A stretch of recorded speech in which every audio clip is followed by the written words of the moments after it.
बसंतपुर नामक एक छोटे से गांव में लता और घनश्याम नामक पति पत्नी अपने दो बच्चे पिंकी और चीकू के साथ एक छोटे से घर में रहते थे।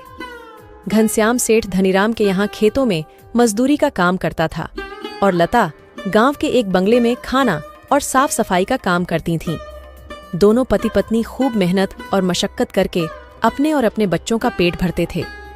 यूं तो हमेशा ही गर्मी के समय 40 डिग्री तक तापमान चला जाता था, लेकिन इस साल तापमान बहुत ज्यादा बढ़ गया था, जिस वजह से बसंतपुर गांव के लोग बहुत ज्यादा परेशान थे। दिन हो या रात हो, लोग गर्मी से बेहाल थे। इस साल तो बहुत ज्यादा गर्मी पड़ी है। इतनी कड़ी धूप में काम करना बहुत मुश्किल हो गया है। घर से निकलते ही पसीना बारिश की तरह टपकने लगता है।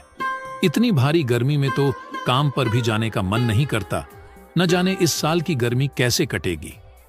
चलो अच्छा, मैं काम पर जाता हूँ, वरना सेठ गुस्सा करेंगे। घनश्याम मजदूरी पर चला जाता है। पिंकी और चिंकी एक सरकारी स्कूल में पढ़ते थे। लता पिंकी और चिंकी को स्कूल छोड़कर काम पर चली जाती है। उस बंगले में मालकिन हेमलता और मालिक रामचंद्र अपने दो बच्चे टीना और शिवम के साथ रहते थे। अरे लता, आ गई तू। अब चल जल्दी से सारे काम निपटा लो।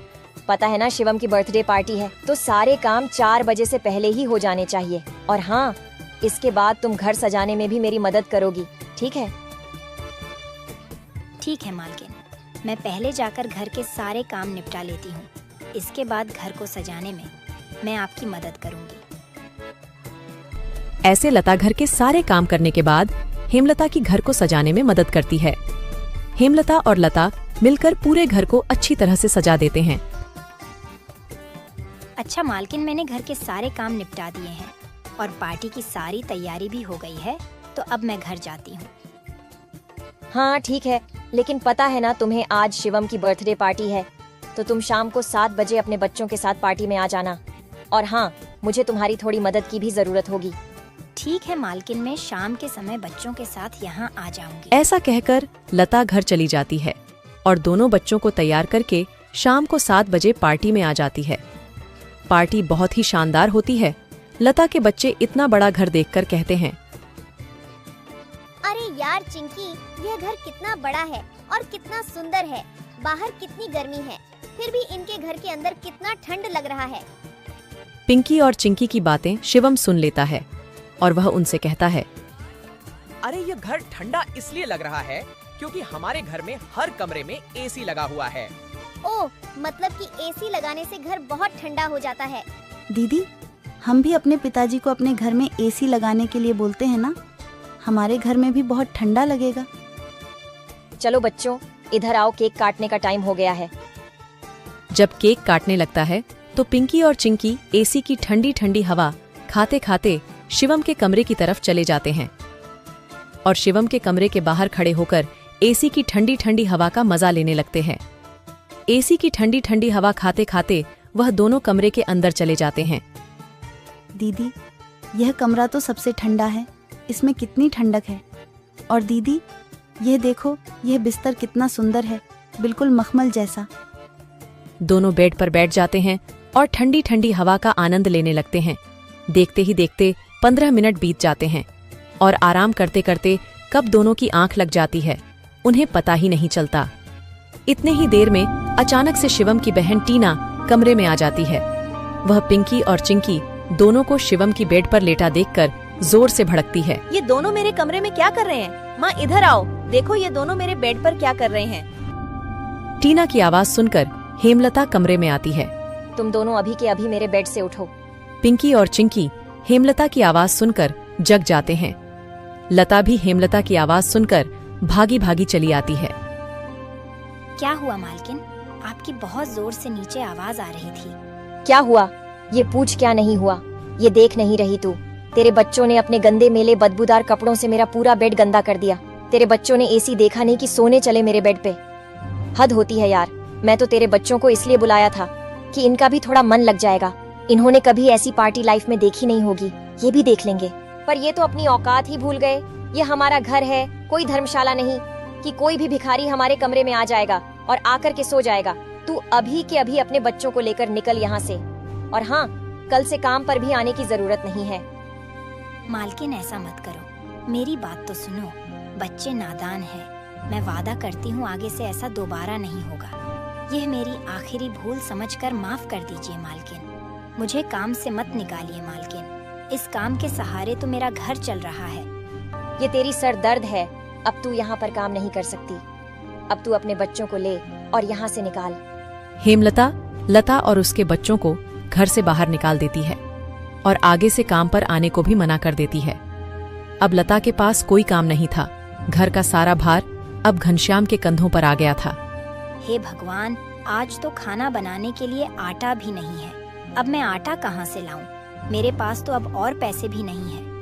और जो तनख्वाह घनश्याम जी को मिली थी वह सब घर खर्चे में खत्म हो गए। मेरा क्या है, मैं तो पानी पीकर भी सो जाऊंगी, पर बच्चों को क्या? भूखे पेट इन्हें नींद कैसे आएगी? आ गए आप, घर में राशन खत्म हो गया है। आज खाने में कुछ नहीं बना है। कोई बात नहीं, खाना आज मैं अपने साथ लेकर आया हूँ। सेठ जी के यहाँ पर आज दावत थी तो उन्होंने कुछ खाना बच्चों के लिए भी भिजवा दिया है। ऐसे उस रात तो वह सभी खाना खाकर सो जाते हैं।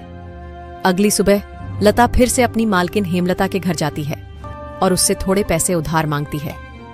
मालकिन, मेरे घर में खाने के लिए एक अनाज का दाना भी नहीं है।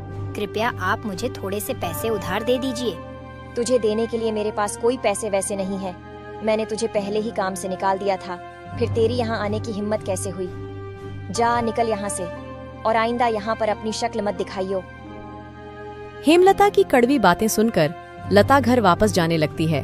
तभी उसे रास्ते में एक पोस्टर दिखाई देता है। उस पोस्टर को देखकर लता वहीं रुक जाती है। पकोड़े बनाने वाले की जरूरत है। अधिक जानकारी के लिए इस दिए गए नंबर पर कॉल करें। पकोड़े बनाने तो मुझे आता है। अगर यहाँ मेरी नौकरी लग जाए तो घर का खर्च चलाने के लिए कुछ पैसे आ जाएंगे। ऐसा सोचकर लता उस पते पर पहुँच जाती है।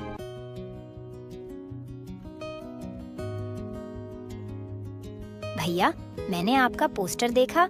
आपको किसी पकोड़े बनाने वाले की जरूरत है? हाँ, जरूर तो है। तुम पकोड़ा बना लोगी। क्या तुम्हें पकोड़े बनाने आते हैं? हाँ, सब मुझे कई तरह के पकोड़े बनाने आते हैं, जैसे मिर्च का पकोड़ा, पालक का पकोड़ा, पनीर का पकोड़ा और भी कई प्रकार के पकोड़े मुझे बनाने आते हैं। तो ठीक है, तुम आज से ही काम पर लग सकती हो। ऐसे लता पकोड़े बनाने वाले के साथ काम पर लग जाती है और ग्राहकों को पकोड़े सर्व करने लगती है। ऐसे ही शाम हो जाती है और रमेश के सारे पकोड़े बिक जाते हैं। चलो, आज तो सारे पकोड़े बिक गए। आज तो तुमने पकोड़े सिर्फ सर्वे किए हैं, लेकिन कल से तुम्हें पकोड़े बनाने भी होंगे। हाँ साहब, मैं बहुत ही स्वादिष्ट पकोड़े बनाना जानती हूँ। तो ठीक है, ये लो आज के काम के पैसे। 300 रुपए लेकर लता सबसे पहले राशन की दुकान पर जाती है और वहां से राशन का सामान खरीदकर घर आ जाती है। घर पहुंचकर लता सबसे पहले बच्चों के लिए खाना बनाती है और उनको परोसती है। चिंकी, पिंकी, आ जाओ, खाना खा लो। इतने में घनश्याम भी वहां आ जाता है और लता घनश्याम को अपने नए काम के बारे में बताती है। इस तरह सारे मिलकर खुशी खुशी खाना खाते हैं। अगली सुबह लता बच्चों को स्कूल छोड़कर वापस काम पर चली जाती है। दुकान पर पहुंचकर लता पकोड़े बनाती है। लता के बने हुए पकोड़े ग्राहकों को बहुत पसंद आते हैं। लता के बने हुए पकोड़े खाकर ग्राहक पकोड़े की बहुत तारीफ करते हैं। उनको आज के बनाए हुए पकोड़े कल से भी ज्यादा अच्छे लगे। रमेश भाई, तुम्हारे आज के पकोड़े का तो कोई जवाब ही नहीं। इससे स्वादिष्ट पकोड़े मैंने आज से पहले इस होटल में कभी नहीं खाए। आखिर आज ऐसा क्या मिलाया है इन पकोड़ों में जो इतने स्वादिष्ट बने हैं? आज तो मैं एक और प्लेट खाऊंगा। मेरे लिए एक एक्स्ट्रा प्लेट पकोड़े लगा दो। ऐसे रमेश अपने ग्राहकों के मुंह से पकोड़े की तारीफ को सुनकर लता से कहता है। लता, तुम्हारे हाथ में तो जादू है। तुम्हारे हाथों के बने पकोड़े खाकर ग्राहक एक एक एक्स्ट्रा प्लेट पकोड़े खा रहे हैं। तुमने तो कमाल ही कर दिया। आखिर ऐसा क्या मिलाया है इन पकोड़े में जो ग्राहक इतनी तारीफ कर रहे हैं? साहब जी, कुछ खास नहीं मिलाया है, बस थोड़े से नमक मिर्च मसाले बराबर मात्रा में डाले हैं, बस। ऐसे रमेश के आज के पकोड़े बहुत जल्द ही खत्म हो जाते हैं। आज तो पकोड़े बहुत जल्द ही खत्म हो गए। कल से हमें और ज्यादा से ज्यादा पकोड़े बनाने होंगे। और हाँ, अब हमारी पकौड़ों की सेल और ज्यादा अच्छी होने लगी है, इसलिए कल मैं दुकान में एसी लगवा रहा हूँ। इससे ग्राहक भी एसी की ठंडी ठंडी हवा में पकोड़ों का मजा लेंगे और हमारे पकोड़े की सेल और ज्यादा बढ़ेगी। तुम क्या कहती हो? साहब, विचार तो बहुत अच्छा है। अगले दिन रमेश अपनी दुकान में एसी लगवा लेता है और जैसा उसने सोचा था वैसा ही हुआ। एसी लगने के बाद रमेश के दुकान पर ग्राहकों की संख्या बढ़ जाती है। ग्राहक ठंडी ठंडी हवा में बैठकर पकोड़े खाने का आनंद उठाते हैं। ऐसे रमेश के आज भी सारे पकोड़े बहुत जल्द ही बिक जाते हैं। शाम के समय जब लता घर वापस आती है और वह चिंकी और पिंकी को आपस में बातें करते हुए सुनती है। दीदी, उस दिन पार्टी में कितना मजा आ रहा था ना। कहाँ हम उस दिन एसी की ठंडी ठंडी हवा खा रहे थे और कहाँ आज हम इतनी गर्मी में बैठे हैं। काश हमारे घर में भी एसी होती तो हम भी अभी एसी की ठंडी ठंडी हवा खा रहे होते। इतने में लता अंदर आ जाती है। अरे चिंकी और पिंकी, तुम दोनों क्या कर रहे हो? तुम दोनों ने अपने स्कूल का होमवर्क किया? चलो जल्दी से अपना अपना होमवर्क कर लो। मैं खाना बनाने जा रही हूँ। इसके बाद खाना खाकर जल्दी सो जाना। कल तुम्हें सुबह उठकर स्कूल भी तो जाना है ना? ठीक है माँ, हम स्कूल का काम करके आते हैं। ऐसे दिन बीतते जाते हैं और लता के हालात पहले से ठीक होते जाते हैं। ऐसे ही एक दिन सुबह लता काम पर जा रही होती है, तभी उसे भंगार की एक दुकान दिखती है। उसे दुकान पर कई सारे सामान थे, जैसे कूलर, पंखा, फ्रिज, एसी इत्यादि। लता का ध्यान उस दुकान में रखे पुराने एसी की तरफ जाता है।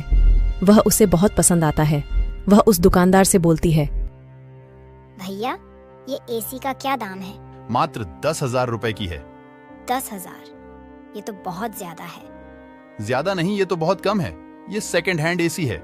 अगर नई एसी खरीदने जाओगी तो 30,000 से कम की नहीं आएगी। अच्छा ठीक है, पर ये सही से तो चलती है ना? हाँ, बिल्कुल सही से चलती है। अगर 6 महीने से पहले ये एसी बंद हो जाती है तो इसकी सारी रिपेयरिंग की सर्विस बिल्कुल फ्री होगी। ठीक है, लेकिन इसका सही सही दाम लगाओ। मैं इसके 8,000 दूंगी। अगर तुम्हें देनी है तो मुझे ये ऐसी 8,000 में दे दो। ठीक है, बताओ कहाँ लगानी है। लता उस आदमी को अपने घर लेकर आती है। वह आदमी लता के घर पहुंचकर एसी को लगा देता है। एसी चालू करते ही ठंडी ठंडी हवा घर में फैलने लगती है। बच्चे भी इस ठंडी ठंडी हवा का मजा उठाते हैं। वह दीदी, क्या मजा आ रहा है। ऐसी की ठंडी ठंडी हवा, ऐसा लग रहा है जैसे बर्फ की चादर ओढ़ ली है हमने। इतनी कड़ी गर्मी में ये ठंडी ठंडी हवा बर्फ की चादर जैसी लग रही है। घर में एसी के लगते ही बच्चे बहुत खुश हो जाते हैं। घनश्याम भी घर पर आ जाता है। ओह, आखिर तुमने बच्चों की इच्छा पूरी कर ही दी। कैसे ना करती भला।